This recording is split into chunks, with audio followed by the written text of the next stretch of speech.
தினம் ஒரு கதை. வாங்க இன்னைக்கு ஒரு கதை நம்ம கேட்கலாமா? நம்ம நிம்மதியை கெடுக்கிறது மத்தவங்கன்னு நீங்க நினைக்கிறீங்களா? இல்ல சுத்தி இருக்க சத்தம் உங்களை எரிச்சல் ஊட்டுதா? தப்பு. உண்மையை சொல்லட்டுமா? உங்க அமைதிக்கும் மத்தவங்களுக்கும் சம்பந்தமே இல்ல. உங்க மனசுக்குள்ள ஒரு மேஜிக் ஸ்விட்ச் இருக்கு.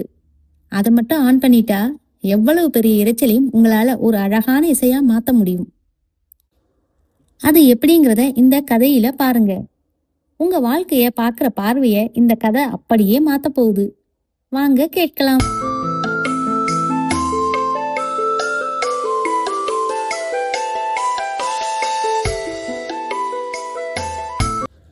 ஒரு சீடன் கடற்கரையில் உட்கார்ந்து தியானம் செய்ய முயற்சி செஞ்சாரு. ஆனா அந்த அலைகளோட சத்தம் அவருக்கு பெரிய தொந்தரவா இருந்தது. அவர் உடனே கோபமா போய் குருவிடம் சொன்னாரு, குருவே, இந்த அலைகள் ரொம்ப சத்தம் போடுது, என்னால அமைதியா இருக்க முடியல அப்படின்னு சொன்னாரு. அதுக்கு அந்த குரு சிரிச்சுக்கிட்டே சொன்னாரு, சத்தம் வெளியில் இல்ல தம்பி, உனக்குள்ள இருக்கு.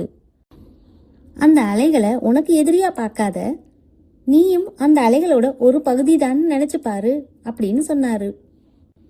அந்த சீடன் மறுபடியும் கடற்கரைக்கு போனாரு. ஆனா இந்த தடவை அலைகளை தடுத்து நிறுத்த அவர் முயற்சி செய்யல.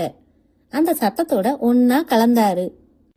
கொஞ்ச நேரத்துல இரைச்சலா தெரிஞ்ச அந்த சத்தம் அவருக்கு ஒரு அழகான தாலாட்டு பாட்டு மாதிரி கேட்க ஆரம்பிச்சது.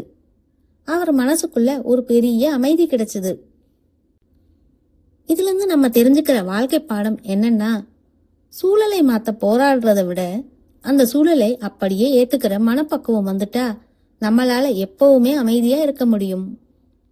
சோ நம்ம வாழ்க்கையில வர சத்தத்தையும் பிரச்சனைகளையும் மாத்த முயற்சி செய்யாம அதை அப்படியே ஏத்துக்க பழகிட்டா வாழ்க்கை ஒரு அழகான இசை மாதிரி மாறிடும். இந்த கதை உங்களுக்கு பிடிச்சிருந்தா உங்க ஃப்ரெண்ட்ஸுக்கும் ஷேர் பண்ணுங்க. நீங்க உங்களை சுத்தி இருக்க சத்தத்தை, அதாவது அந்த இரைச்சலை எப்படி ரசிக்க போறீங்கன்னு எங்களுக்கு கமெண்ட்ல சொல்லுங்க. அடுத்த வீடியோல ஒரு அழகான கதையோட உங்களை சந்திக்கிறேன். அதுவரை பர்பிள் ஸ்கை இன்ஃபோடெயின்மென்ட் சேனலோடு இணைந்திருங்கள். நன்றி.